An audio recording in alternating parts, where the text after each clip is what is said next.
Welcome. This is the first chapter of a novel I wrote that I'm now producing as an audiobook. It's a work of crime fiction, a detective story about a hard-boiled detective, only it's not set in the 1940s, it's set in modern times. Larry Stillman is deeply in love with a woman named Stella, and even though she's disappeared into her addiction and into the criminal underworld, he's unable to let go of her because he loves her so much. So I'm recording this first chapter, and if there is an enthusiastic enough response to it, I'll keep publishing more chapters. So here we go.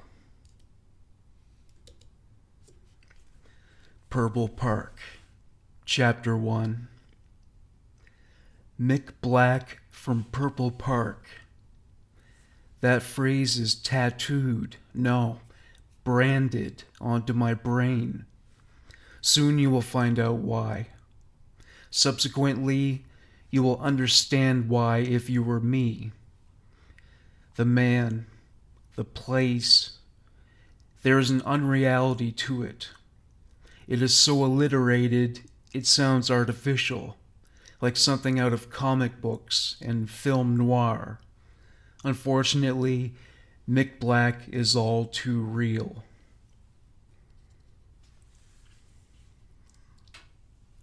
Stella. One R short of stellar. That is how most people see her. That is not how I see her. She's a supernova on a collision course with a black hole. The kind of person that should have become a celebrity or some other kind of historical figure because she was, as the expression goes, larger than life. Indeed, life didn't come in her size, so it was stretched out and torn.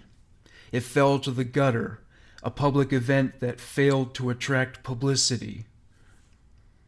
Ironic, considering that she was the most attractive person I ever met. She was transient in body, but not in spirit. I wanted communion with her so badly, but after I got it, I lost it. I would do anything to cure myself of the trauma. Larry Stillman. That's my name. Speaking of trauma, most of mine is self-inflicted. You see, I have this problem. I have trouble letting go. The basement of my house is an archive of my life and career. So many boxes and filing cabinets. I had to buy a label maker after all the hysterical searches that left me exhausted in body and soul, sliding down a wall to the concrete floor with a folder or photograph in my hand. I organized and labeled every one of those boxes and filing cabinets because the madness was lacking in method. It was one of the smartest things I've ever done. If you're going to obsess over things for years on end, you might as well make the details as accessible as possible. I specialize in cold cases. Cold like a glacier that has broken from the mainland and has set adrift toward some as yet unknown destination as I stand helplessly watching the shore disappear. I drift into infinite isolation. Stella's disappearance from my life is a cold case to everybody but me.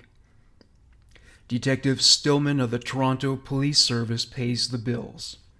Larry Stillman, P.I., spends his nights and weekends pursuing a case that resists resolution. It has left me psychologically bankrupt. My sanity is in the red, and I am tumbling further down a shaft that has left my personal life in ruins.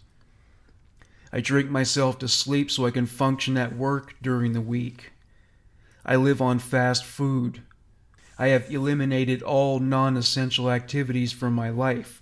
though it could be argued, and it has, that I don't shower enough. My bedhead and wrinkled shirts have not gone unnoticed at the station. Coffee and bagels at Tim Hortons stave off the nuisance of hunger and sleep, especially on the weekends when I go for 48 hours without sleeping. Well, I do fall asleep at the wheel sometimes. I'm not sure if that counts. What am I doing all that time? I drive to all the city's parks at night in search of Purple Park. I have visited all of Toronto's 1,500 plus parks in hopes that I'll determine which of the city's parks is Purple Park. None of the city's parks bears such a name. If there was one, I might have procured some semblance of a real life by now. Purple Park is well known among Toronto's police force, but so is Bigfoot and the Loch Ness Monster. Toronto's criminals have described the place with the same kind of patronizing tone as though they were directing you to Santa's workshop at the North Pole, always with that shit-eating grin. Where I get the self-control to refrain from kicking it off their faces along with their teeth is beyond me. They wouldn't miss much anyway. Half of them have meth mouth these days. A handful of chiclets would serve them better. Some of them are serious, though. Unfortunately, few of the leads are worth investigating, according to the brass. Compile them into one file, and you would end up with a kaleidoscope of addresses, topographical details, and other intricacies that form a blueprint of a stillborn structure, amounting to nothing more than a field of rubble. Regardless, these people swear it's a real place. Except, unlike most real places, Purple Park changes location every time it closes up shop, which it does monthly when it hosts its bazaars, where arms, drugs, and other contraband are purchased. It sure isn't a park in the traditional sense, with flowers, benches, and trees. Some say it's indoors. Others say it's not just within a building, but underground. Some say the sewer system. Others say that there is a door between TTC subway stations that leads to it.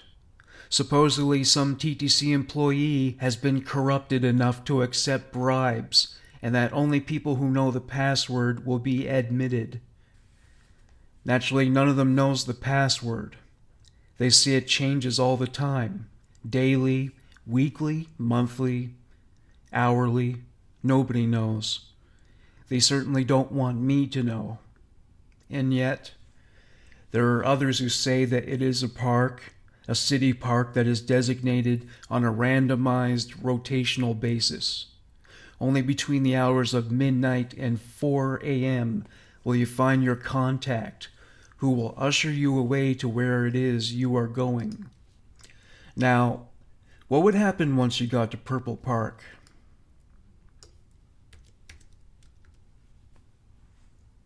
There are numerous answers to that question, bearing little to no resemblance to one another. The most common description of what Purple Park is paints a portrait of the city's largest and pervasive criminal brokerage.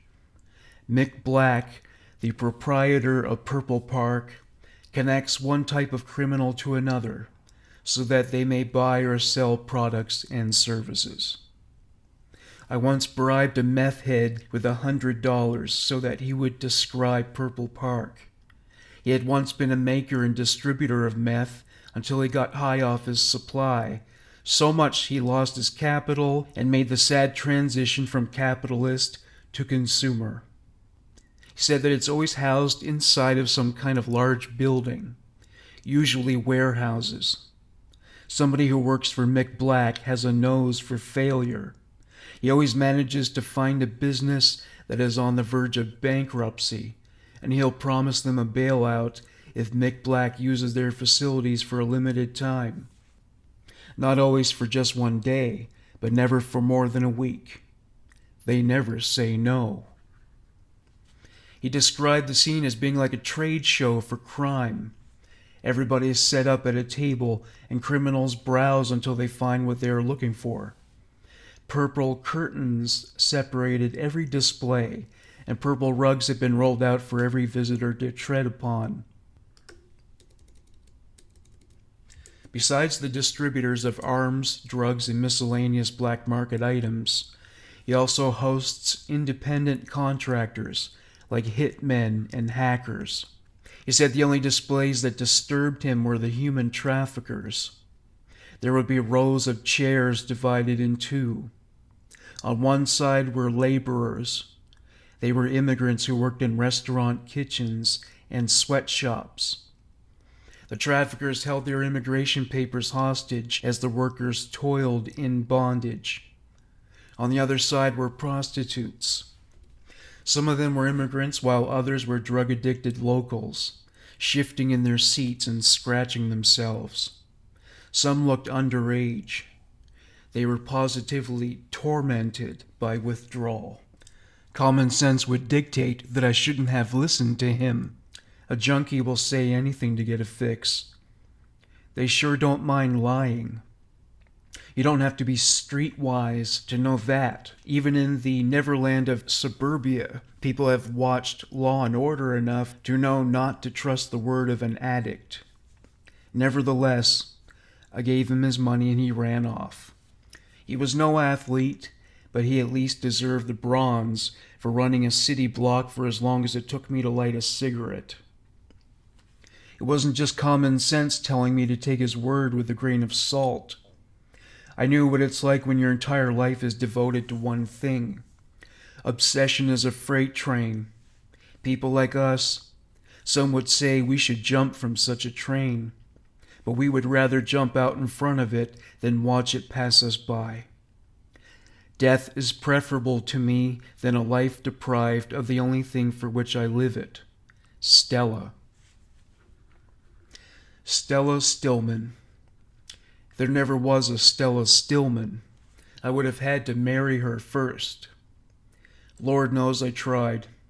I shouldn't have, but then nobody should have. Stella Rousseau was a spooked horse. You couldn't tame her. She didn't want to tame you either. She was holding out for someone who burned as brightly as she. I was more like one of those neon beer lights that make barflies look attractive to a woman if her self-esteem is appropriately deficient. Stella was obsessed with James Dean, had posters of him in our rec room when we lived together. Well, lived together is overreaching. She was a creature of the night, so when I got home from the station, she was asleep, and she woke about 2 hours before I went to bed. She rose, I fell. Eventually that pattern would reverse itself. She agreed to spend those 2 hours with me every weekday, and she was always faithful. She didn't lie. She would tell the truth until it hurt. If you had your head buried in the sand, she would yank it out by the hair. It hurt, but it helped. She cared that much. She was upfront about everything she did. She told me she partied all night and that she got high and drunk. She even got in fights. She even informed me that she still turned tricks. How could she be faithful if she was a prostitute, you may wonder. She told me that sex was different with me. She loved me. She was turned on by me. When she fucked a John, she dissociated. The John was fucking a ghost contained within the flesh of a woman as its shell, is how she put it.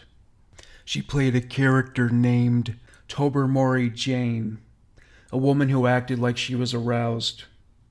Tobermory was resurrected at midnight and died at 6 a.m., only to be resurrected the following night. It was hard to accept. I wouldn't have accepted it from any other woman. But this was Stella. She was special. Unfortunately, she was just as special to many of her Johns. Some of them beat her because they wanted more. They wanted what I had. I hated them. I wanted to kill them. but I did understand where they were coming from. I knew what it was like to want a woman so desperately that love for any other would seem almost illegitimate in comparison. I was just the lucky one. I could have been luckier, but she gave me as much of her as she was willing to sacrifice. She told me she had made her final offer, and she was not open to negotiation. Not the best of terms, but you haven't met Stella. She offered her love, and that's all that mattered to me anyway. So much so that though she gave me little else, I accepted what I had because I couldn't bear to contemplate a life without it. You probably think I'm crazy. Well, I am. I'm functional, though. I do have a screw loose, but the rest of them hold me together well enough. I had no business being in love with a prostitute and drug user. Cops are not supposed to socialize with criminals. I don't just mean that it's frowned upon. It's illegal. If you know somebody's breaking the law and you don't arrest them, you're aiding and abetting them by concealing their offenses. Stella could have cost me my career. I might have been able to become a PI full-time in the event of my dismissal, but the occasional stakeout to catch an allegedly philandering husband for the satisfaction of a paranoid housewife is just plain boring. You sit in your car for hours, filling it with coffee cups and fast food receptacles. You don't make much money from it anyway. Now, being a detective with the police force, that's where the action is. They won't let me investigate anything regarding Mick Black, Purple Park, or Stella at the station with their resources. They have all heard the name Mick Black, but whether he exists in flesh and blood or as a figure of myth in the fertile imaginations of junkies and whores cannot be substantiated. If you dedicated your career to verifying his existence and managed to catch him and take him into custody, it would make your career.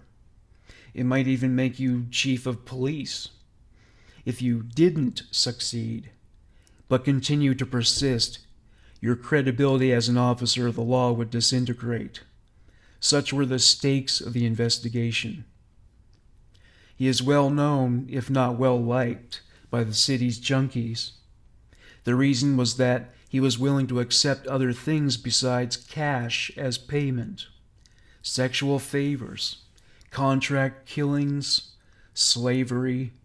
They never knew which. This choice was his to make.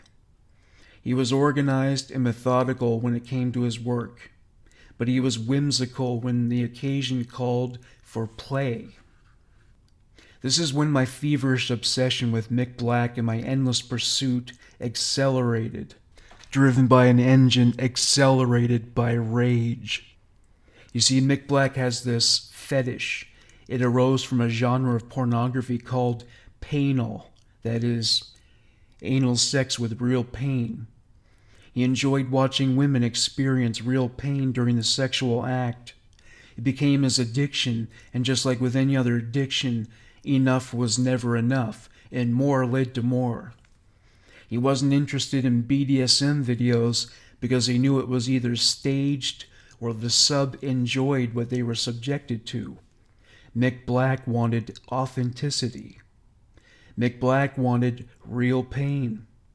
Mick Black wants to see women suffer authentically while in the nude because he is a sick, psychotic prick and a stranger to empathy. He'll bring some junkie streetwalker into a windowless room. The room is completely empty except for a camcorder on a tripod, cinder block walls and a concrete floor, one fluorescent office light on the ceiling. It is always uncomfortably cold, as indicated by the girl when she shivers, even in the middle of summer. One PCP-addicted psychopath who called himself Killshot told me he has downloaded a few of these videos from the dark net, and that the women all look like they have influenza. Emaciated, pale, and trembling from withdrawal and frigid temperatures. They stood at the beginning of the videos, waiting for the action to begin. Mick Black would always make them wait for at least a minute. He loved their dread. He loved their anxiety. He loved their fear. He was a creep who knew he was creepy, and he didn't care who disapproved of it, because he knew he was feared. These girls would stand there, looking into the lens, shaking and waiting for the worst, the itinerary of which Mick Black promised was coming, but he refused to deliver on details. Showtime. Mick Black beats the girl up. Real savage, too. He'll punch her, kick her, slap her, pull her hair, even choke her. He never kills them, and they always sign up for a sequel. Why? He promises to keep them high at all times. It's all they want, and they're so far gone into addiction, they'll hand their bodies over to any maniac who vows to contaminate their blood indefinitely. The final stretch of the video features him imbibing her with her poison of choice. Coke, crack, crank, or meth, and fucking her on the floor. Then he grabs her by the hair and pushes her up to the camera, her face smeared with blood and tears. She breaks the fourth wall as she warbles, "The end." Whereupon Mick Black spins the camera around to give his audience a quick glimpse of his ugly, freakish face. Killshot told me Mick Black is the quote-unquote scariest motherfucker he's ever seen. Mick Black is one of those crazy fucks who have gotten the whites of their eyeballs tattooed. They're as black as his surname. His eyes aren't completely black, however. He is an ocular albino, i.e. the irises are white. Whether due to a birth defect or contact lenses, nobody knows for sure. But they are sure that it's a chilling look. Killshot said it scared him to look into his eyes, not because it makes Mick Black look malevolent, but because it makes him look insane. You would have to be if you were willing to undergo that much pain. I don't know where he got the endurance for that procedure. I once underwent a procedure to attach a scleral buckle on my left eye when the retina detached. A scleral buckle is similar to a rubber band, and during the hours after the procedure, I had a blinding headache and I nearly vomited several times. That's how much my body revolted against a foreign object made out of silicone. What would your body do if a needle were pressed into your eye for hours on end? Killshot claims to have the answer. He told me to punch him. I thought it was a trick. He assured me it wasn't. So I punched him. He told me to punch him again, so I did. He begged me over and over to punch him. I must have punched him 100 times, and he didn't bat an eyelash. He trained himself to ignore pain by letting people beat the shit out of him for hours at a time. He knows how to dissociate from it, I guess. He's got a full-body callus. He's impervious to any kind of injury. People fear him because of what he would do to them, but what scares them even more is the knowledge that retaliation is almost impossible. No man can stop a bullet. Don't be so sure. Oh, come on. I had heard this kind of talk before during interrogations. There is always some criminal mastermind or gang leader with that kind of reputation. Superhuman in every way, they claim. I'll put it this way, Killshot continued, dismissive of my skepticism. Canada sold its last nuclear warhead to India in the 90s. Maybe that wasn't so smart. You need to kick the dust, kid. You're smart. Your brain is like a sponge. But PCP is squeezing it dry. You asked me what I know. I told you what I know. Now where's my money? These conversations drove me nuts. These lowlifes claim to have seen both Mick Black and Purple Park, but they never thought to snap a photo or two. I told one of them that I would pay him $500 if he shot me some pictures the next time he went to Purple Park to meet some new dealers. He told me they frisk you at the door and they put your cell phone in a big bin. It makes sense. Mick Black is an evil genius. The law can't catch up with you if they don't believe you even exist. All my colleagues at Central have tried to drum it into me more often than I care to keep score of that Mick Black is someone you read about if you like modern-day lurid detective novels. He is also someone you can exploit if you are jonesing for crack, and some detective with lots of disposable income and an obsession with an old girlfriend who is overwhelmed by addiction and willing to do anything to feed it and is unable to do so while she is cohabiting in a romantic relationship with a cop. Look at how I ramble. That's what this situation does to me. Imagine living inside this head. Stella has the same effect on me that crystal meth has on her. Her withdrawal drew her away from me, and my withdrawal has drawn me away from life. I used to have one of those. I used to sleep. Nowadays I nod off now and then because my body knows what's best, and it can resist the call of caffeine to keep me running for a few more hours. If your engine is in the red, it's going to blow at some point. I usually wake up in my car or in my study, my eyelids open to the sight of a screensaver or a parking ticket in a windshield wiper. Sometimes my lap is wet because I dropped the remainder of a coffee all over it, and I was too exhausted to sense how damp I was. When I'm not obsessing over Stella, I'm dreaming about her. Sometimes I ruminate about the best of times, like when we made love early Friday or Saturday evening. Saturday and Sunday was the best because I could get as many as 5 hours with her. She cooked for me and I would savor every moment with a fork in one hand and her hand in the other. Everybody told me she was taking advantage of me. She certainly didn't contribute to the monthly budget. She never bought groceries or paid any bills. Sometimes I was tempted to get firm on that subject, but if she sensed it, and she always could because she was so intuitive, she knew what I was likely to say before it came out of my mouth. She told me it came from her years on the streets. If you can't read people, especially criminals, you won't survive. It's no place for the gullible. Every relationship needs maintenance, and she knew when to go to work on me. Whether in the bedroom or the kitchen, she would keep me happy. She knew she had something good with me, and she wasn't about to jeopardize it by pushing me away. She encouraged me to inquire about the night shift at work so that we could keep similar hours and see more of each other. And I did. I can be stubborn and tenacious, as you will find out, but not with her.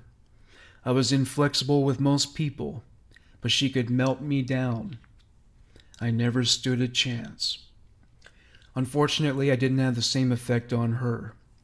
Mick Black, on the other hand, had everything she wanted in an infinite supply.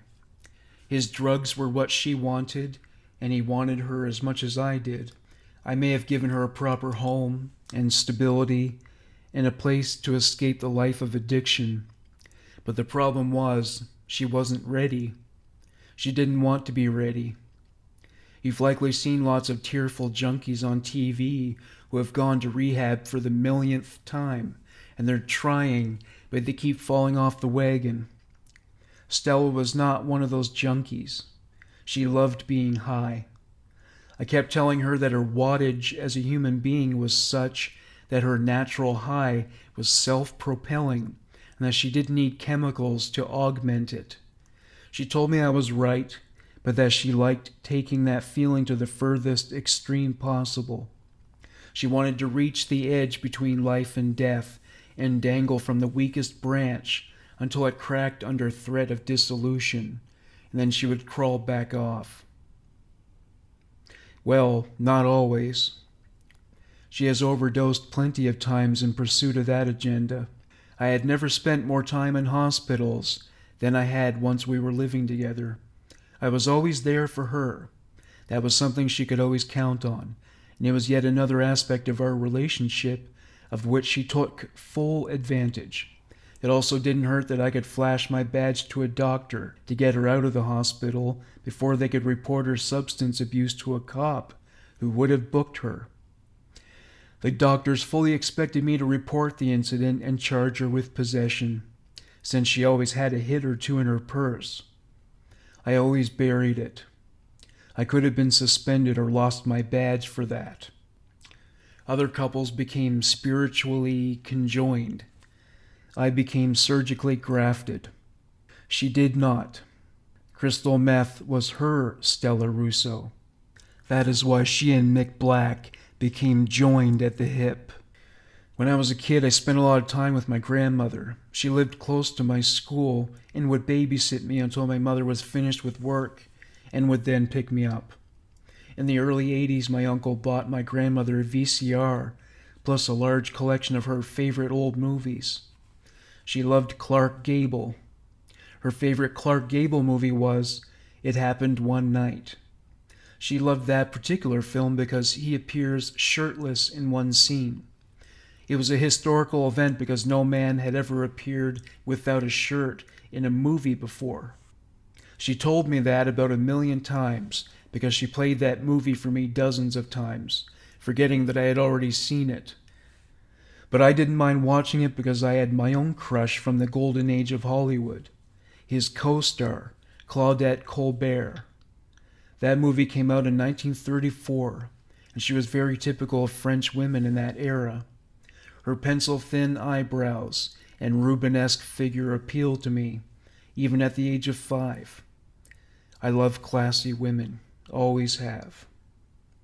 I once told Stella that, and she laughed, saying that classy people never say the word classy. That made sense. My family tree burst forth with barren branches from the infertile filth of poverty to the more arable soil of a working-class background of unionized labor. From that came my father, who served in the military, and now I'm in law enforcement. Compared to most of my other relatives and our ancestors, I'm the closest thing to blue blood the Stillmans have yielded. Stella was classy when she wasn't mixing with junkies, bums, and other street trash. She wore contemporary fashions when she walked among the gutter youth, but at home she loved to dress up in antique clothing. It was very close to the apparel that would have appealed to Claudette Colbert in the 1930s. She even went for the foppish look. She was very lithe, and some of those outfits had to be taken in a little, but she wore them well. I loved watching her. She didn't need to do anything special. She was fascinating to watch, like some exotic species in a National Geographic video. She was like one of those birds who spread their colorful plumage to attract the attention of prospective mates. When she was in the room, I couldn't focus on anything else. That is why I stopped working at home for a time. I loved watching her walk to the bathroom in the nude after we made love, her hips swaying from side to side, perfect skin as smooth as silk. She danced herself everywhere. I can remember the first night we made love very clearly. I woke up in the middle of the night and found that she had left. It was only a first for that, too. I walked to the bathroom in the nude, bare feet smacking on the hardwood floor like the sound of an old man's masturbation. After I took a leak, I looked in the mirror above the sink, still thinking of the artistry of Stella's naked flesh, and I started to get hard again. That is, until I got a good look at myself. I was a fucking mess. I was pale except for the random patches of pink and red. I had scars, scabs, freckles, and patches of brown on my legs, where my varicose veins had bled and stained the underside of my skin. It was the night I discovered that my chest hair had turned gray. I had never felt as ugly as I had with Stella. I had never felt that old before either. I had lived life as hard as humanly possible, and I had the body to prove it. I drank half a bottle of rum every day to achieve something resembling serenity, since even sleep gave me insufficient respite. I had been smoking 2 packs a day since my divorce, and now with Stella's disappearance, I'm up to 3. Before that first night, Stella told me she hoped I didn't smoke during sex because she wanted to know what I looked like without a cigarette in my mouth. She told me that if I continued to smoke that much, I should at least let the butt dangle from my mouth like James Dean. She said he made smoking cool. I smoked cigarettes like scuba divers inhale from oxygen tanks, like my life depended on the continuous flow of nicotine so that I wouldn't asphyxiate from fresh air. She says that when I get angry, I look like I feel cheated out of the smoke that gets away when I'm not inhaling. No matter what I consume, I make sure to get my money's worth. My body was no exception. And by the time I met Stella, it had surpassed its expiration date. I had loved other women, and I chased a lot of skirt in my youth, but I never knew what it meant to truly adore another human being until I met Stella. She would look over in the midst of cooking and see the adoration in my eyes. She couldn't miss it. Nobody could. My sister Taylor once commented on that. "I've never seen you like that before," she said. "You really love that girl. Even if you had said nothing about what she means to you, I would have known that. I can see it in your eyes. It's so cute." I looked down at the floor, still grinning. I was probably blushing, too. I did feel a rush of heat in my face. Taylor took an instant liking to Stella as well. Stella made no conscious effort to ingratiate herself to people, yet she was exceedingly charming. You wanted to know her. You wanted her to like you, and you wanted to show her how much you liked her. Whether romantic or platonic, that's how everybody reacted to her. Stella is bilingual, speaking French as fluently as English since her childhood in Montreal. She taught me a little. I remembered some basics about the verbs since my school days. My teachers taught me that tu and vous are both variations of the English word you. Stella taught me the truth about that. Vous is impersonal. If you were introduced to a francophone, it would be gauche to address them as tu. It would only be appropriate if or when you develop a personal relationship with them. Stella told me one of the reasons she left Quebec is that she never used vous. Discussing the semantics of the French language with Stella taught me one of the most important things I needed to know about her. She didn't love in small doses. It was all or nothing. She didn't cotton to open relationships, nor did she see a need to maintain the space between friends and acquaintances. All she wanted were lovers and friends. She skips the appetizer and goes straight for the entree. Otherwise, she dines elsewhere. What do you think of the book's cover? That's not a picture of Stella. It's from an old French advertisement that was printed early in the 20th century. It reminds me of her somehow. Her hair was somewhat reminiscent of Stella's. Stella's hairstyle is more of a bob, but it's the same length. Her eyes are similar.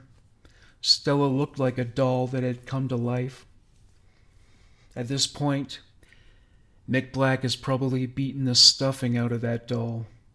It likely lays somewhere on his bedroom floor, with all the other toys he has made of other girls, wearing nothing but bandages with bruises, scabs, and welts, tragically cosmetic as they are within the rubric of Mick Black's aesthetic sensibility.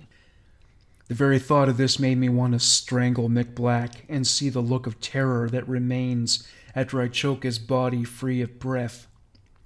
Never did his mother imagine after hearing his first cry that I would be the one to hear the last.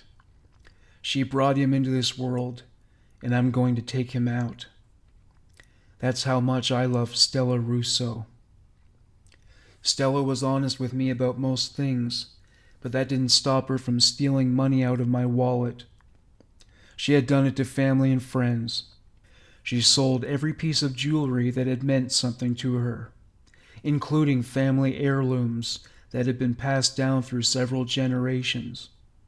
Even a ring that had been purchased in 1845 went straight to a pawnbroker. She made $5,000 from that.